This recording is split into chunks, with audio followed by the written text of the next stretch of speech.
Guys, how you doing? Give him a minute to get on, David. You want to get Facebook up? I've got it right now. Mind you, click enlarge so you can get the comments and mute it, or we'll get feedback. That's muted. There we go. Here we go. I go live, and the guy that's moving in next door starts banging with hammers.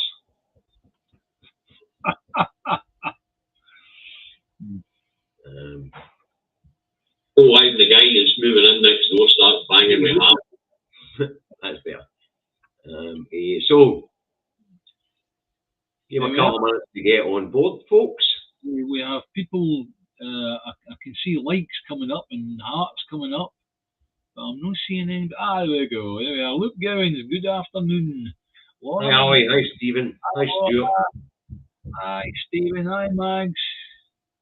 Keep going, Jen, my wee indie sister. John Sweet. I was talking to Jen before I opened the studio, actually. Karen, how you doing? I heard that I forget Avril's second name. It's a shame that I should. But she fell into the bloody you know. Hey, Avril, well done, Avril. I know that you're watching. You silly girl, you must have been bloody freezing. You should have been here. Yeah. It's taken me to now to defrost, right? What it must have been like being in the water and being that cold. Bloody hell. So let's get a few more of the names. Alan, what's Alan Forsyth, Arthur Cooper, Helen Johnson. Where are we? Come on. Keeps on jumping up me.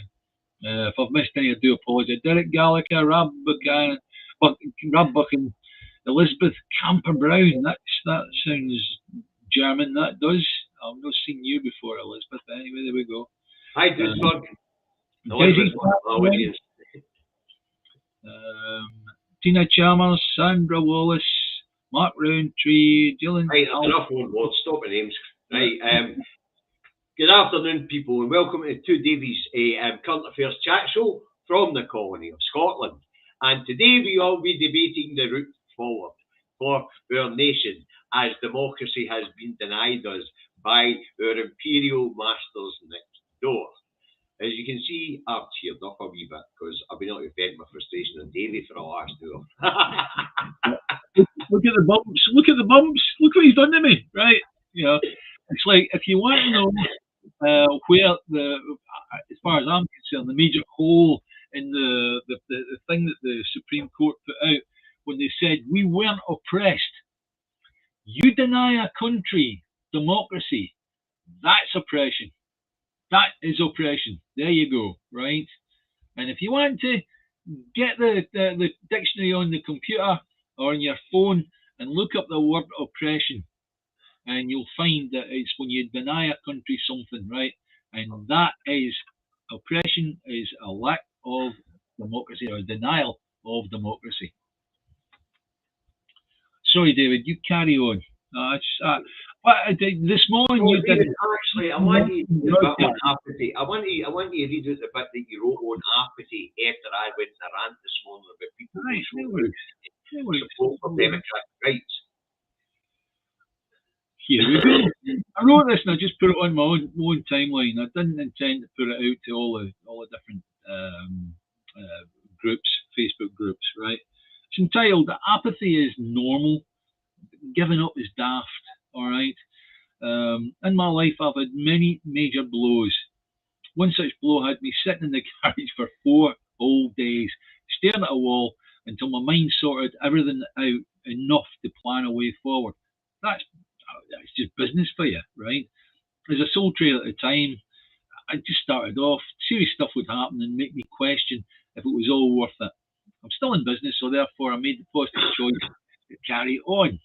It wasn't easy, but often in life you just need to keep going to prove to yourself you can do it.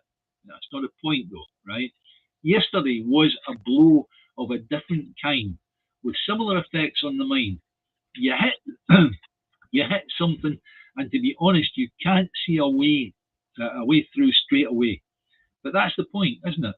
You can't immediately see a way forward, and that creates apathy.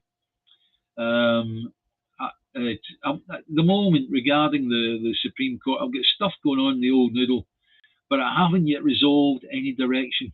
That may take a while. I think many minds are better than just one. So today, David and I will just have a discussion about the options that people are talking about, and I hope you'll come and join us. One thing is for certain: the judgment released by the Supreme Court was full of holes. Okay, 2001: A Space Odyssey. It's full of holes and needs to be challenged in another court. However, that'll take time. Courts tend to eat time the same way I eat pot noodles. Right now, my brain is saying there are several ways we can go, so all is not lost, and that alone gives me a bit of trust and faith in our future.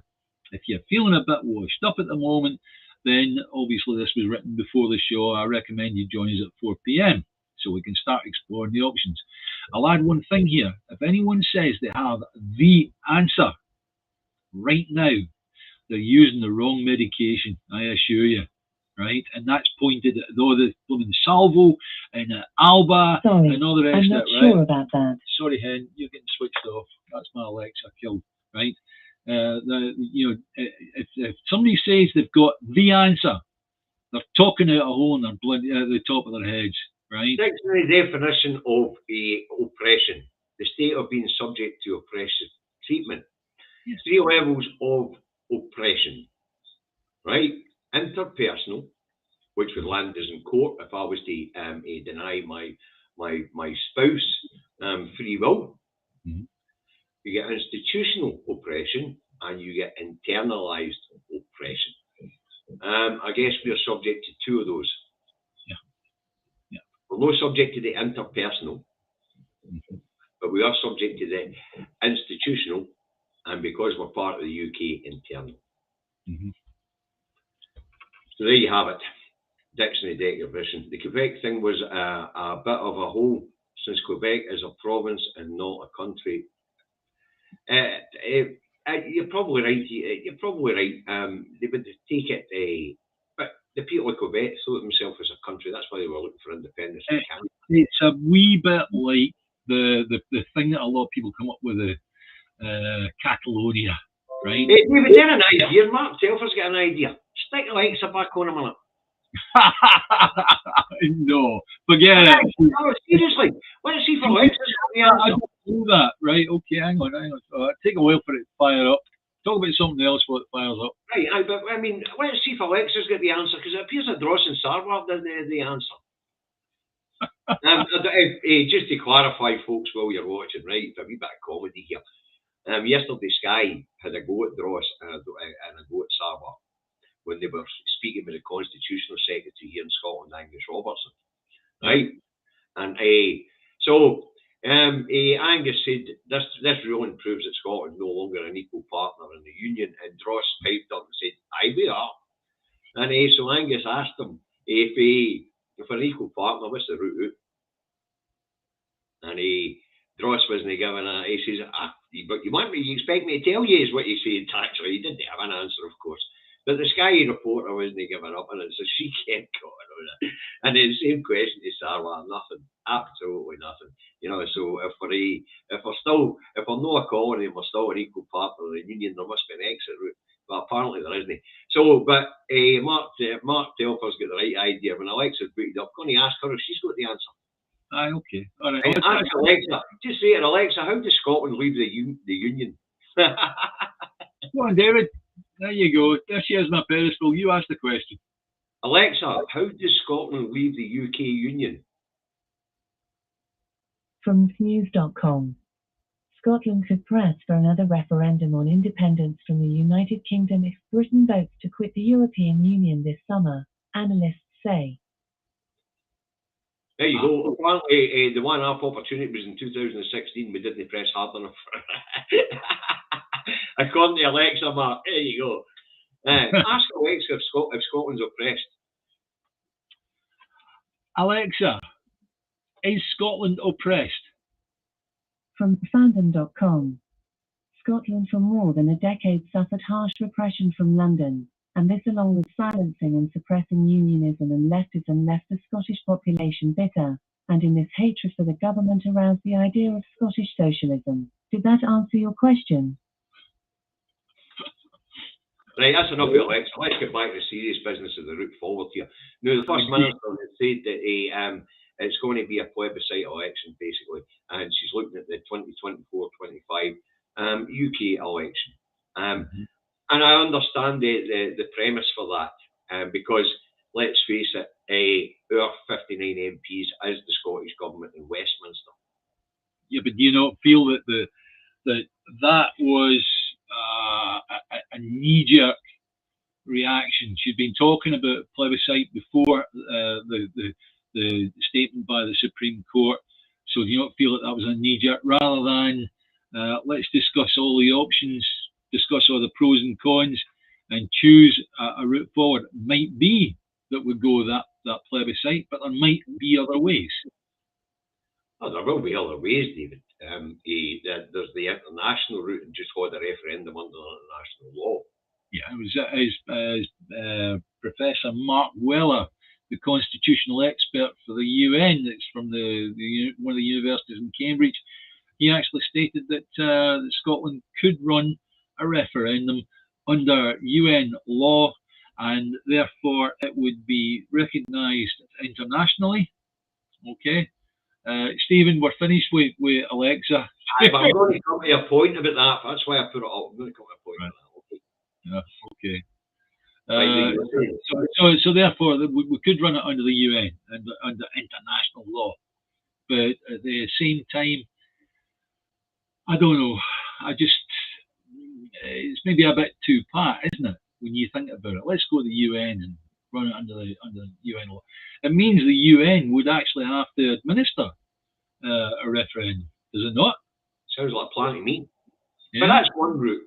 Anyway, Stephen, we don't have to ask Alexa if we're a colony. The Supreme Court told us yesterday we're no. Yeah.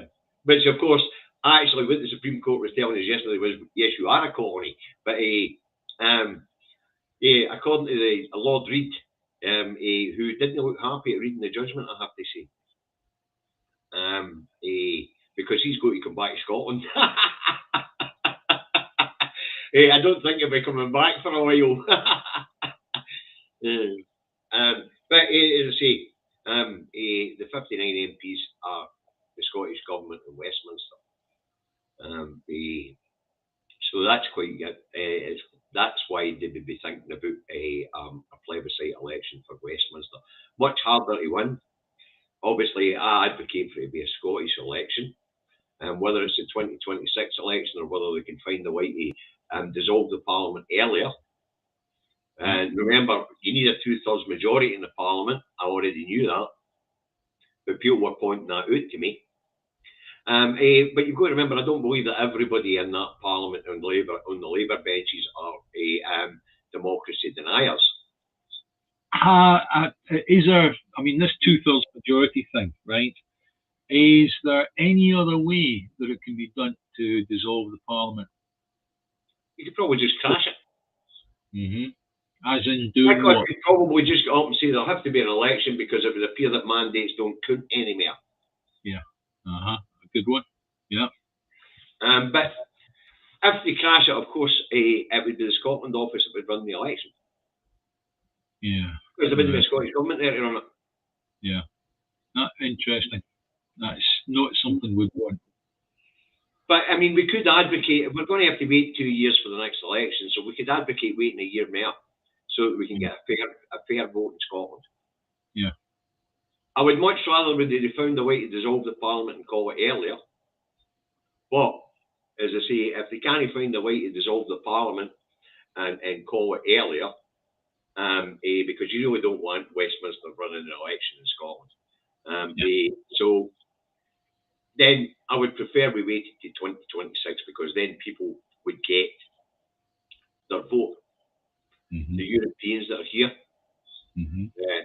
refugees who have asylum seekers have been given full status, and of course those who have been here waiting on status, and of course the 16 and 17-year-olds would get a vote.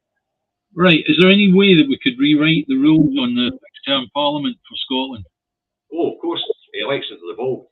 I mean, doing away with the fixed-term parliament act for Holyrood would only take a simple majority. Mm-hmm. Could you change the dissolution of parliament to a simple majority? Well, elections are devolved, so I suppose you could. I mean, we've got our heads wrapped around this blooming Scotland Act, 1998, right? And yesterday it was found to be wanting. Yeah? So, therefore, we should be able to go, right, fine, let's just change it. Let's just change all these rules that are getting in the way. Let's do what they do down in Westminster and give ourselves King Henry VIII powers. Right, well, let's say, let's have a look at what Richard's just said. The SNPs and Green could resign forcing an election. That's what I mean by crashing the parliament. Yeah, to be honest with you, I feel that the UK government would do what they do with Stormont. They would end up just coming in running the Scottish Parliament, simple as that. Yeah. But the way rules are somewhere saying how long there need to be before there was an election, David. Yeah. You know, but of course they could change their rules the way they like. They have just kept another Northern Irish election into next year when it should have been held the 15th of December. Yeah, that's correct. That's right. Robert says he can't wait 2 years for a general election. You don't know what the Tories will do from now until 2026. Robert, you're absolutely correct. Yeah, that gives the Tories, it's like getting beat 7-0 in a football game, and the ref decides to put an extra 90 minutes on the game. To be honest with you, it's like you could end up being 14-0 down.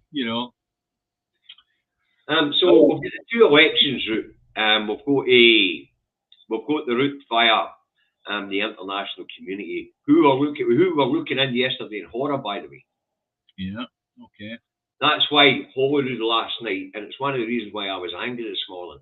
Holyrood last night had tents with the international press in them. They'd come to see the reaction to Scotland, and what they seen was apathy. And as I say, that's why I was pretty well disheartened this morning, and a wee bit down this morning, and a wee bit angry with our citizens. As I said this morning in my video, didn't matter what side of the argument we're on, yes or no. We're all supposed to be Democrats, and an attack at democracy should have had 1 million Scots on the streets. Yeah. Didn't matter what side of the fence you were on, an attack on our democracy should have had people on the streets. Well, we had some unionists across the road for the Holyrood thing anyway, So we could have just said, right, come on, away, come across the road and join us. You should be upset about this as well. But they weren't upset; they were celebrating it. Yeah, I know they were, because to them, they were getting to avoid a referendum, which Scotland would have voted yes, definitely. That is the rub. We know that this time Scotland most definitely would have voted yes, and this has been gerrymandered to take the option of a referendum away. And that's why it's vitally important that we do find the route. What about the Grand Committee? You were talking about that earlier on, David. Tell us all you know about that. The Scottish Grand Committee, they could call it the Scottish Grand Committee. Right, hold on, we'll explain the Grand Committees. Okay, let's go back to 1707. We're forced into this union. It's not a voluntary union, we know that. There was an army on our borders with a flotilla half fleet. If they hadn't signed the treaty, it was all out war. Right? Let's not kid ourselves on. England were skint, as usual. They were fighting a war on two fronts down that road, and Scotland was wealthy and plumb ready to be picked. And that's and in the Treaty of Union, you'll be aware that we're responsible for 10% of the UK's debt for as long as we're in the Union. We're not responsible for it when we leave the Union. We know that because that all came out at the last referendum. Okay. Mark, that's a decent point. It was gerrymandered, but that's beside the point. Anyway, the Scottish Grand Committee, what does it do? Well, down in Westminster, you don't have actually a United Kingdom government. You have two grand committees or two parliaments sitting in one place and taking things, steering things forward as a union. But in there, you get the English Grand Committee and the Scottish Grand Committee. I don't know if there's a Northern Irish Grand Committee. I don't know if there's a Welsh one because it's not my field of expertise. This isn't my field of expertise either, but I know about the Grand Committees. And the Grand Committees have been used before. A good example, Robin Cook in 1989 when he updated the Claim of Right. Now, the Claim of Right, we've spoke about it with Sarah Sawyer's on. They've spoke about the 1689 Claim of Right. The problem with the 1689 Claim of Right is it only gave us the right to remove a monarch and replace a monarch. Mm-hmm. This is the 21st century, and in the 20th century, we lived in democracies. So, in 89, Robin Cook used the Scottish Grand Committee to upgrade the Claim of Right to a modern Claim of Right. So, it went from remove a person to be replaced by a person who better suits for needs, to remove a form of governance, to replace it with a form of governance that best suits our needs. So the modern Claim of Right says that the Scottish people have the right to choose the form of governance that suits them best. Mm-hmm. Whereas the previous Claim of Right only allowed us to remove a monarch. Mm-hmm. And that was done through the Scottish Grand Committee. Mm-hmm. Okay. And as we know, the SNP members at the time didn't sign it because they claimed there was a Claim of Right already there, and there was, but that Claim of Right only allowed them to remove the monarch. Okay, so just cutting on from that, right? How could we gain independence utilising the Grand Committee? Well, the MPs down there probably could use the Grand Committee to suspend the Union and convene a constitutional convention, right? Now, everybody's heard of the three estates. The three estates still exist. In this case, we've got our MPs representing the Crown. Because in Westminster, it's the Crown's sovereignty in Westminster. You'll have heard that term. Right? So they represent the Crown, our MPs, and the Crown's sovereignty in Parliament. And then we've got our MSPs, who are our elected representatives, and they in the Parliament. And of course, we have the councils, our councillors who now represent what used to be the boroughs. At one point, there was a fourth estate, which would have been the church, but the church, we are now secular, and the church is out of politics. Yeah. Or supposedly out of politics. Yeah. We will argue otherwise, however, it can easily be seen that it's a site. I want to answer this one because it would appear somebody's talking about Welsh law. There is no Welsh law. The English abolished the Welsh legal system in 1689. Yeah. Around about the same time as we were putting the old Claim of Right into law. Now, the old Claim of Right didn't actually meet the didn't hit the statute books till 1703, but that's another story. It took a long time to get these things through back then. So you could probably do that, but the problem with that is the SNP have the majority of MPs, the majority of MSPs, the majority of councillors, so the cuckoo's in the nest when they show up to the Constitutional Convention. Would it have to be a 100% thing whereby all of the MPs and MSPs and councillors had to turn up? Could we not declare a quorum based upon at least a majority? You probably could, but you're only going to have one party in the room. And who's going to see that as a constitutional convention? I don't know. Yet again, I know they have a convention, a constitutional convention, but you're going to need all parties around the table. Yeah. So, yep, you could definitely call a constitutional convention. You could create a quorum with all SNP and a couple of Green councillors. But nobody's going to see that as a democratic because the other parties are not at the table. So when we look at that as a route, it's feasible, but it's not doable. I don't know. Let's say it's worth. It's getting dark here. To my way of thinking, it's definitely worth exploring. Of course it's worth exploring. Every avenue is worth exploring. Yeah.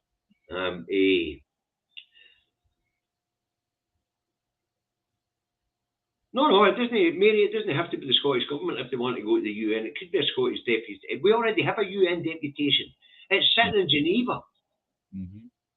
It's been there since 1979. It's what brought devolution about. I think that obviously there's a lot of people out there who still believe this myth that Labour brought about devolution. I guess we better tell people a wee bit about how devolution came about, David. All right, okay, fine, carry on. After the referendum in 1979, the Scottish Constitutional Convention was formed, and they took a complaint to the United Nations in Geneva, and they said this isn't a democracy, and that was agreed by them, and they took the complaint, and then they said, from now on, the deliberations will be private until you decide to take matters into your own hands, right? But what they did say to the Scottish UN Convention was take this to the Council of Europe. So they took it to the Council of Europe, and the Council of Europe looked at the UK and said, actually, this doesn't meet democratic standards for Europe. Yeah, and it was just at the time of the breakup of the USSR, and there was other countries that were being formed with governments and all the rest of it, and we had to fit in with that model, as it were, right? These countries that were part of a union had to have their own parliaments and all the rest of it. So therefore, Wales, Northern Ireland, and Scotland did as well. That's right. Yeah. So, David, can I just bring up something that this is quite important? It's coming from several different. I'm getting it on Facebook and also on the Restream feed. I'll just read Ali Watson. What about the point Gordon Ross made about firstly voting to get rid of the monarchy and then become a republic and explore independence as a republic? Now that means that sovereignty then is broken. The sovereignty thing is then broken. The king at the moment gives his sovereignty to Westminster, right? It's an interesting thought. Yeah, again, it's another thing to be explored. I'm open to your thoughts, David. I mean, to go a wee bit further on that, we don't actually have to get rid of the monarch for that. We've just recently witnessed King Charles sign the Scottish Claim of Right through gritted teeth. He understands that his constitutional arrangement here in Scotland is different from his constitutional arrangements in England. That's why he had to sign the Scottish Constitution and acknowledge the Claim of Right. Yeah. We watched him sign it, even though the BBC cut it to the bone, so you didn't really get to see the bulk of it. But it was put in front of him, and he was made to sign it. Yeah, when he was actually saying the oath at the lectern, you could see he was doing it through gritted teeth. You know, I mean, that was obvious. Thanks for that bit of information. Apparently, Wales, Scotland, Northern Ireland, and regions have grand committees. Right. So does England has a grand committee as well. Thank you for that. Because that's what evil sat under, the English Grand Committee. English votes for English laws. Yeah. So the constitutional arrangement for a monarchy is a wee bit different from doing there. Yeah. So we could become a republic. Mm-hmm. But would that entail would that change the constitutional status? Well, if we are allowed to run referendums on euthanasia, on all sorts of things, right? Okay. What's the problem? David, when you get me, I know you're going to download and get me into the judgment, right? Yeah. But when you get me into the judgment, and you heard this from Lord Reid, it would impinge on Westminster's sovereignty over Scotland. But Westminster's sovereignty over Scotland has to do with the Crown's sovereignty in Parliament. And the Crown's no sovereign in Scotland. We watched them sign that. Yeah, absolutely. But no, I mean, there's a lot of comments here about we need international support. We Well, it was quite heartening to see there were bigger demonstrations about the suppression of Scottish democracy in Europe than what there was in Scotland. Yeah. There was more people in Berlin than what there was in Stirling. That Dean Halliday says, can we not prorogue the Scottish Parliament of 1706? Does he mean, well, prorogue would mean, it's already prorogued. It could be, you mean, could we reconvene it? That's what we're talking about, the Scottish Grand Committee. Yeah. Sorry, he did say de-prorogue. Aye, yeah. De-prorogue. That's what we're talking about, reconvening the Scottish Grand Committee. That is the Scottish Parliament in Westminster. Yeah.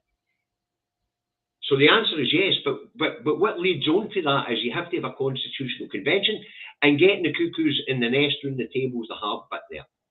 Mm. The easiest route as a plebiscite is deciding whether to hold it as a Westminster plebiscite or a Scottish parliamentary plebiscite. Numbers, isn't it? It's purely numbers. We lose the 16, 17-year-olds on a general election, Westminster election, and we lose a lot of people would vote as well. And you know, to be honest with you, that's a big chunk of the population. That's a big chunk of the population that would vote yes. That's a good point. If we become a republic, surely we cannot remain part of a kingdom. No, but remain part of a union. Yeah, that's right. Because let's face it, there's many European countries in the European Union that are no kingdoms. Yeah, that's right. The Republic of Ireland being a good example. the French Republic. The union is two things. It's a political and it's an economic union, right? But it is this fact of where sovereignty is actually being applied. King Charles gives his sovereignty to the Parliament in Westminster. For 5 years at a time, remember. This is under the agreement with Victoria. And originally it was for 4 years at a time. Yeah, the Fixed Term Parliament Act changed it to 5. Now it's whatever they decide. Yeah. But traditionally it was 4-year parliaments. Okay. The sovereignty thing is I think it's got to be worth exploring. But yet again, we're getting into the situation of it becomes a referendum where we're having a referendum on the monarchy, and it's how would the people of Scotland vote for that? Because a lot of people in Scotland support the monarchy. Apparently, James Carpenter can't find any evidence of the Scottish Constitutional Convention. It's a myth. David, no, we don't have time. James, what you do is, I'll get you the stuff. We've got it on file. Yeah.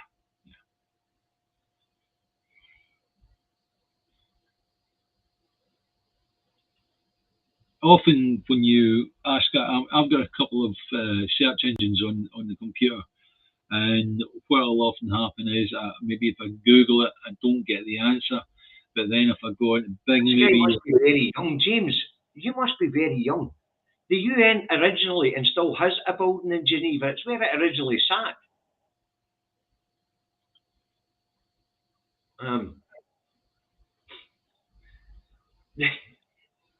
Okay, fair enough.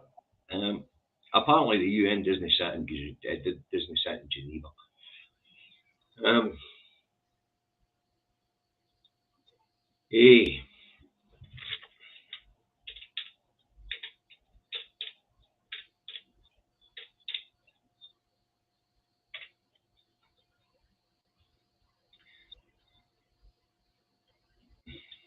Just having a look through some of the comments. No, I'm having a look at what the United Nations office at Geneva is up to at the moment.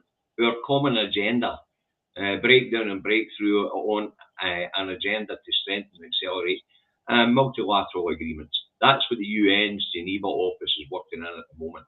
The UN's Geneva office is older than the United States office in New York. Yeah.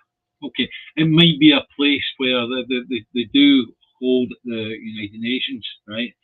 But I assure you, the United Nations is rightly named because they do have places in other parts of the world, right?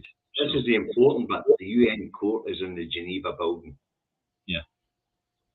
So there you go. But as I say, Margaret Brand says it's about Scottish people Perhaps if James did a wee bit of research on the makeup of the United Nations and how that's put together, that might be helpful to him. I don't want to just brush somebody off like that. It's just. You've got to remember the United Nations was born out of the Council of Europe sort of thing. That's right. After the Second World War. Yeah. 1948, I think it first convened. Yeah. And I think it first convened in Geneva, but I'm not 100%. I'd need to look it up. Yeah. We're here trying to find possible routes that we can maybe discuss future personally or together. And I assure you that Nicola Sturgeon mentioned about setting up a big SNP meet early in the new year. David and I will both be there, and we will be bloody well noisy. To the point where they'll need to kick us out. Please throw us out. Hello, is that Glenn Campbell? Give us a song. Anyway, right. Right, hold on. Struthers says we're getting it's a bit deep for him. He can't follow the law, but he's learning.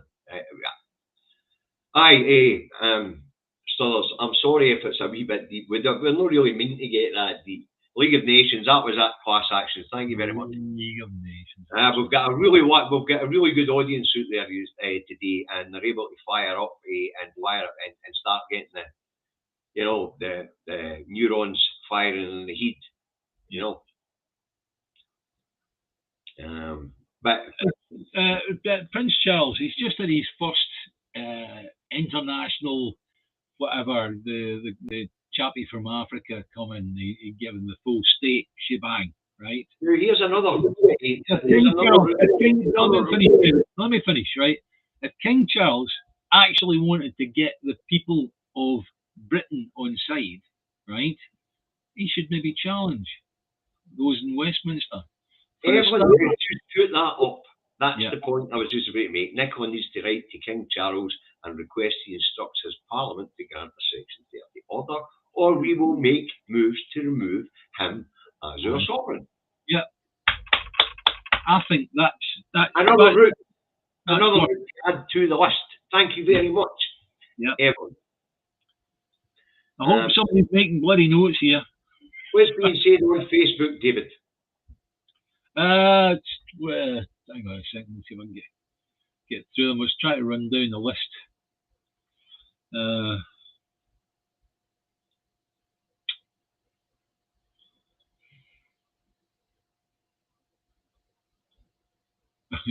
Alison Rooney Forsyth says, surely someone somewhere knows how we get out of this union. Aye. Hold on, I want to put Bruce's comment up, and he says the International Court of Justice sits in the Hague. It does. But that's well, Stephen Kelly said, why is Nicola and Joanna not already at the Hague? Well, it's another avenue. Yeah. I would definitely want to challenge the Supreme Court's judgment based on the Scotland's no oppressed and Scotland's no a colony. Yeah. We make into that criteria in two ways. Previously, it was only in one way. We were being raped for our resources. Yeah. Now we're being raped for our resources and our voices are being oppressed. Yeah. So I would like to challenge it in the courts on that one. Yeah. However, it's this thing of getting a quick decision, right? The courts, they eat time. They just eat time. And I really don't want to be in a situation where we're waiting on a bloody big court case at the Hague or James says there's no evidence that the Scottish Constitutional Convention had any impact on the devolution decision. They exist and some letters were sent. But we actually have the correspondence there, James. Yeah. It's no hard to find. If David and I could find it in 2012, 13, I'm sure if you put your mind to it, you will find it just now.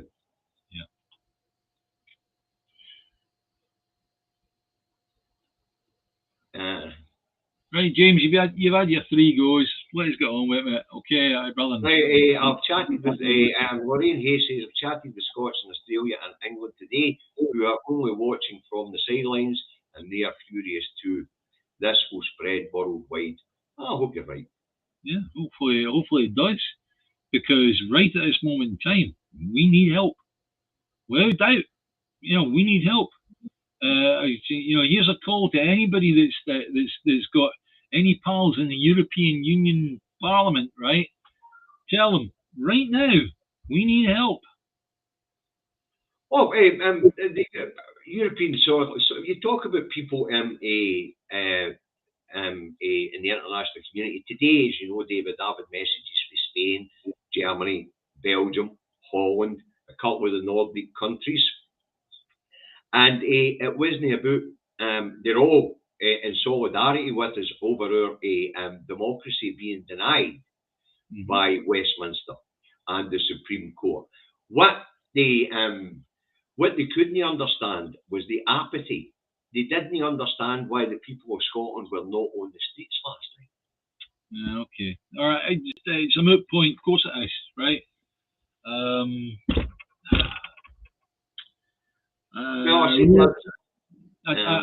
don't know what to say to that.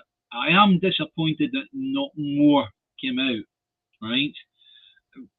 People in amongst their lives and all the rest that will make their own individual decisions, but and I do appreciate that there are people that just simply can't make it through ill health or through the proximity to one of the events.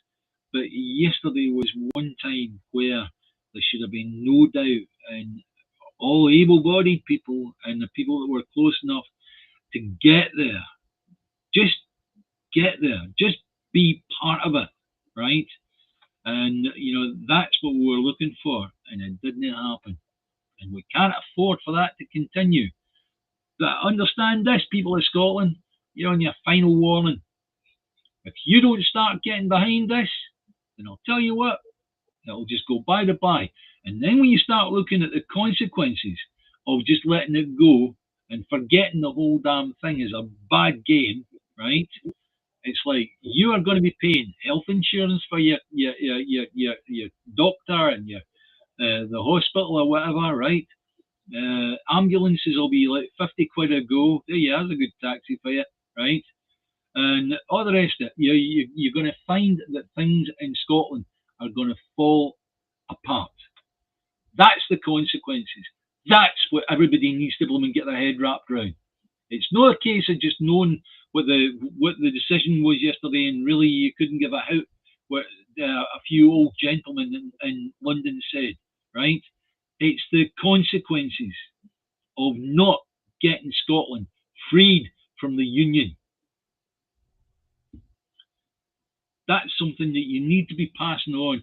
I appreciate the majority of the people that are on here, looking on here, will understand that fully. But you need to tell your neighbours, you need to tell your workmates, you need to tell your family that there are real consequences to what happened yesterday. Aye, but let's talk about the short-term consequences and the handicap of a Westminster election as a plebiscite, right? Now, what happened yesterday was an abomination against democracy, but it was also a gift to the Labour Party. Yeah. And the Labour Party machine right now is preparing a new devolution settlement to offer soft yesers. Yeah. And if soft yesers buy it, then we can't win a plebiscite election. That's right. So let's say for a minute, let's just expand that a bit, right? Let's say that the Gordon Brown factor comes in, and they actually do produce this, and it definitely does go through the House of Commons, House of Lords, and all the rest of it, right? And the people in Scotland go, that's a better idea. What are actually the consequences? What are the real consequences to the people of Scotland under that situation? Well, can I give you them, right? Aye. For a start, there isn't just one party, Labour. There is another party called Tory. Tory are going to be named as toxic, and that's why Labour are going to get in next time. However, the Tories are working their nuts off to make sure that Labour only serve one term or even less, by making sure that the finances are totally and utterly against them, and that they will not be able to bring Great Britain back round again, try and make things work. It's not going to happen for Labour, right? So therefore, it doesn't matter if Labour managed to bring that in one term. The Tories would keep it there, but I tell you what, my goodness me, Scotland would bloody well suffer the moment they get back in again, right? Even if Labour were the good guys regarding Scotland, Labour would be out, Tories would be back in, and we'd be back in the doggy doo-doo. We've got to look at the consequences. We've got to be aware of the consequences. We need our country to paddle its own canoe, to make sure that the people of Scotland get what they deserve, get what they need, right? And we are looking to build a well-being society for everyone in Scotland. That alone should be enough impetus for the lot of you to actually get on board. And next time there's an event like that, make sure you turn up. But break that dinner date. If you're going for a pint with your pal, forget it. Go to the event. Far more important. All right, that's all I want to say on it. Hey, and Neil's making a good point on Facebook, and that is, how do you trust a Labour Party that promised Devo Max last time, and when we get round the table in the Smith Commission, the three cuckoos and the next guy voiced everything? That's right. Yeah, we ended up with, was it traffic signs and air rifles? Aye. That's what we ended up with out of that, like, 2.5 year blooming campaign. That's what we ended up with. That's what we won.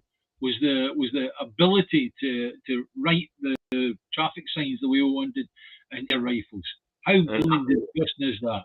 Ali on Facebook has said all the mitigations that the SNP have done for us. Policies like the bedroom tax and the prescription fees and earlier bus passes. What Ali's saying is, look, why don't the SNP just be honest with people and say, listen, this is all going to go. Yeah. And it's all going to go because we're part of this union. Mm-hmm. That might work, Ali. Mm-hmm. That might get a few people out. Bit of straight talking, yes.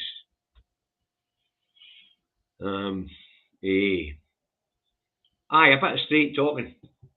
Sometimes, I mean, I was watching some of the things in the First Minister today, and if I'd have been the Minister being asked questions, I'd have said, no money, you spanners of 40, your Imperial Masters have cut the budget. That's all I'd have kept saying.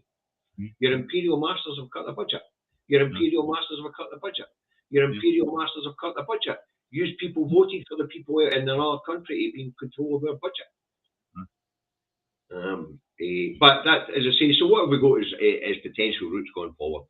A plebiscite Westminster election, plebiscite a Scottish parliamentary election, petition the King to order the Parliament to issue a Section 30 order on the threat of removing them from the throne of Scotland. We'll get the international route. Yeah, Grand Committee, don't forget that. We could have the Grand Committee try and suspend the Treaty of Union and try and call a constitutional convention, but the cuckoos in the nest won't show up. Yeah. And everybody seems to be convinced the best route is to take it to the International Court of Justice at The Hague. Or would it be the European Court of Human Rights? Yeah. Because our human rights to self-determination are being oppressed. So there's a couple of avenues in the international stage as well. So that's where we've got to so far. There are more. We'll find that there are other routes and other things that should be discussed, right? Obviously, you've got the situation where Salvo think they've got the answer, and to be honest with you, it's like, see if Salvo did it and we ended up independent, I'd go, actually, although the claim of right has been updated, the old claim of right's still in the statute book, so it can be used to threaten the King. Yeah. So, if we were going to have to go down the road to the old claim of rights, then the only use it would be to threaten Charles with being removed from the Scottish throne. Yeah, it's DJ Marty says no, riots are not the answer. Agree with that. If you want to start tearing up your own countryside or your own buildings and all the rest of it, that's a bit daft. Really, anybody that thinks that, no. I think we need to be a bit smarter than that.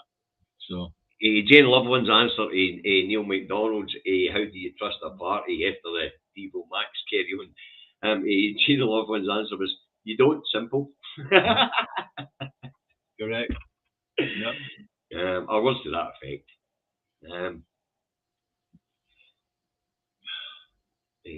Sorry guys, we're a bit silent. We're busy reading your comments to see if there's any ones that we want to pull out, you know. So come on, guys, give us a killer answer. What you got? Come on, somebody must have the answer. But as I say, so there are various routes. Everybody seems quite keen in the idea of petitioning Charles. To be honest with you, I like that idea. I do, honestly. He's sat and waiting for like 70 years of his life to become king. He's now king, and he's now looking for people to get on and support the monarchy, right? Well, I'll tell you what, I'm a Republican, but if Prince Charles, and I'll say this openly, if Prince Charles gave us, or King Charles gave us, through his pressure, a Section 30 so we can run a referendum, we can get the bloody hell out of this place, right? I'll tell you what, I might even become a monarchist. David Wilson's come up with another possible route to why not tell Westminster it's either we get a Section 30 order or we're getting shot at your crown. Yeah. Another threat that could be made. Yeah. Can I have a bit?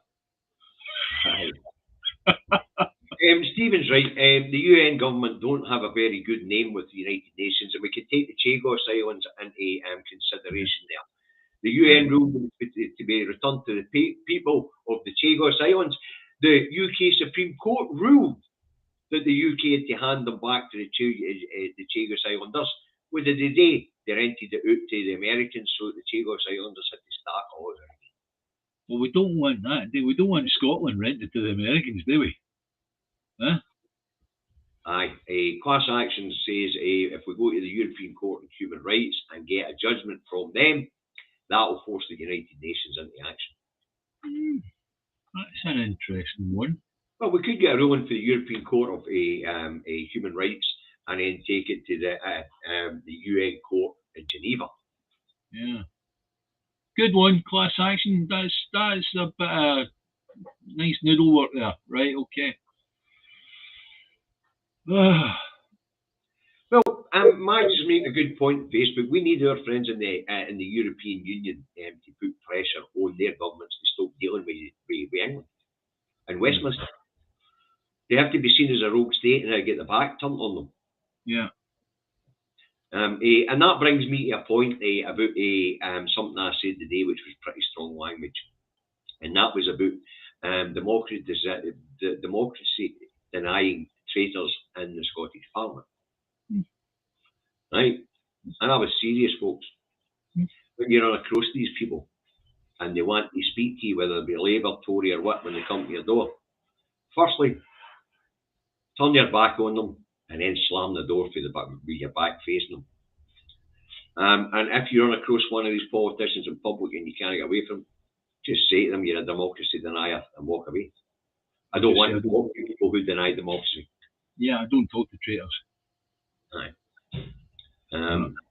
I don't normally use that sort of strong language when it comes to our politicians, but because of that judgment yesterday and the way that the cuckoos in the nest have been celebrating that justice yesterday, they're not just democracy deniers, they're traitors.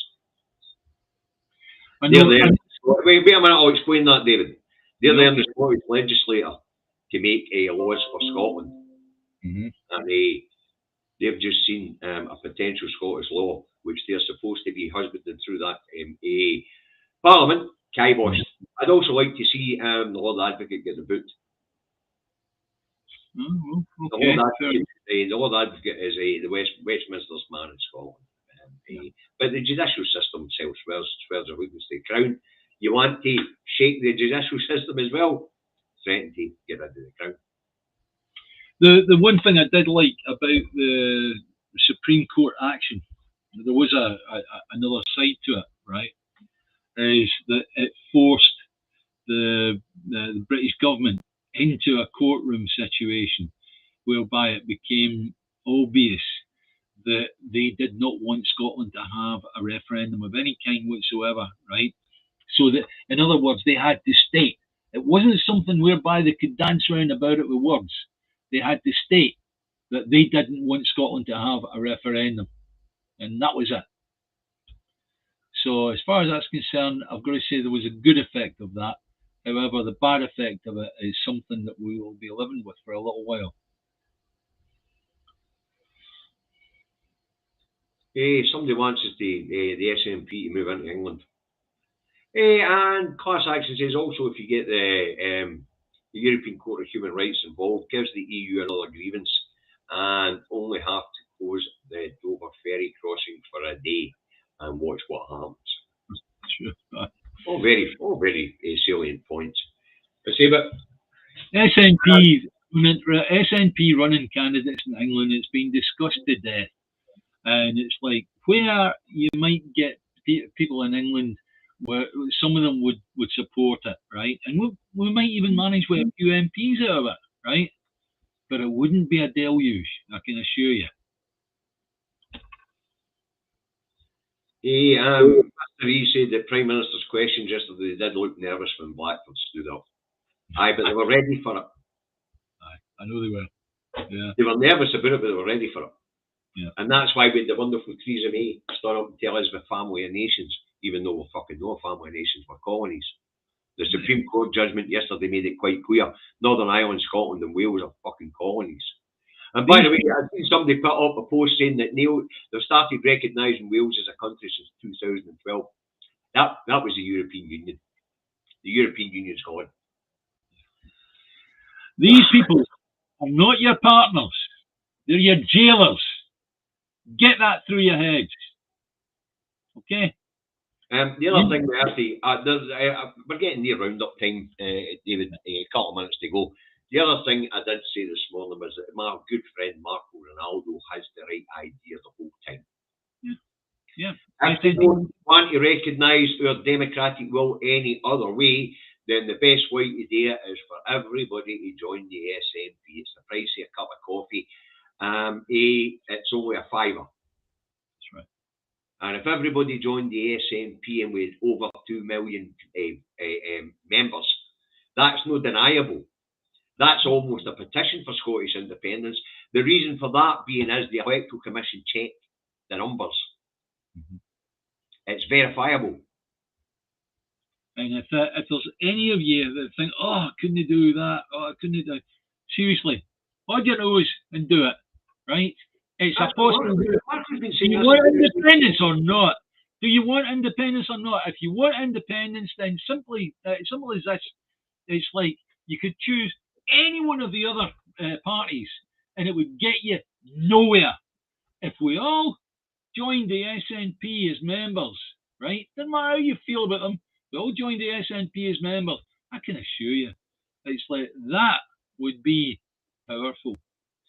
It would be if you get the 2 million people of the independence movement to join the SNP, and remember, you can join at 14. Yeah, you can join at 14 year old, or is it 14 or 15 about that? What happens there is it's actually registered. It can be checked. It's basically a petition. It's a petition that somebody doesn't have to sit down and go through one by one to verify everybody, because everybody's issued a card. Just I'll answer Chris here. Put up quite rightly, Chris. You're a Green member, have been for over 10 years. We understand that, but you can be a member of 2 political parties. So look, I don't know your personal circumstances, but seriously, a cup of coffee pays for an SNP membership, and it would be so powerful. Jen was about 14 when she joined. I knew you could join about 13, 14, Jen. Yeah. Hell, Nicola Sturgeon joined at something like that, didn't she? Aye. She was 15 when she joined. No. William, I can't read your personal message. I'll get to it in a minute. William Lyons apparently has been talking to his friends in Europe. And if you want to say his 14-year-old granddaughter is an SNP member, so there you go, folks. All right. Now, I see the point about the member of the Green Party. I suppose we could say join the Greens and join SNP, and the joint amount would be shown in the Electoral Commission. So it would be much easier to get behind one, but if we can get out the 2 million members in 2 or 3, then that would show an appetite. But if you were 100%, if we had 2 million people, 2.25 million people who want independence allegedly at 50%, if they all joined the SNP, that would be undeniable, and it's a form of. Marco's been saying this for years. It's a form of petition, a checkable form of petition. Of course I am.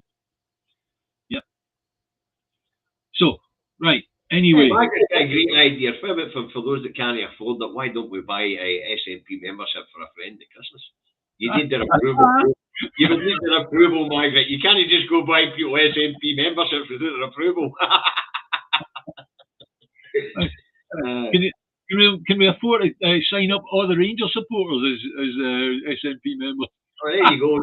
Jen's not just a member of the SNP, she's also a member of the Greens. Right. The reason why we can't do it that way is it would inflate the numbers. Aye. We need to get behind one political party. Yes. Only for that, I mean, you can still go on your polls and vote Green. Yeah. But just for the sake of registering support for independence. Okay, so that's basically all we've got for today, right? As you can see, there's roots, there's food for thought, and you can't expect to get an answer to something like this in just over 24 hours. It doesn't work, right? Okay, so people need to look at what's happened, look at the ramifications, and come up with the options, put them on the table. But that bloody conference, that SNP conference early in the new year, David and I are going to be there. And it's like shortly afterwards, you'll find us in the pavement outside, right? But at least we'll get our blooming words in. Okay. So, cheery bye, guys. And that just leaves us with one thing to say, David. Bye, Davey. Bye, David. Bye, audience. Oh, smash the like button, subscribe, share. Thanks very much. What you say? Bell notification button. Bye.